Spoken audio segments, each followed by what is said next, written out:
गेल्या काही दिवसांपासून राज्याच्या अन्न व औषध प्रशासन विभागाकडून मोठ्या कारवाया सुरू आहेत।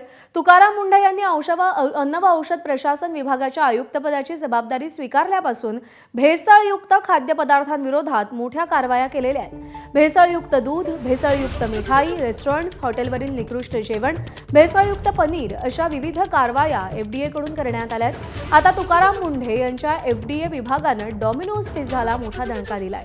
स्वच्छता आणि अन्न साठवणुकीबाबतच्या नियमांचं उल्लंघन झाल्याचं निदर्शनास आल्यानंतर डॉमिनोज पिझ्झाच्या 4 शाखांचा अन्न व्यवसाय परवाना निलंबित करण्यात आलाय। डॉमिनोज पिझ्झाच्या 4 शाखांपैकी 3 शाखा मुंबईतल्या आहेत, तर 4थी शाखा सातारा जिल्ह्यातील कराड तालुक्यातील असल्याची माहिती समोर आली आहे। एबीपी माझा, उघडा डोळे बघा नीट।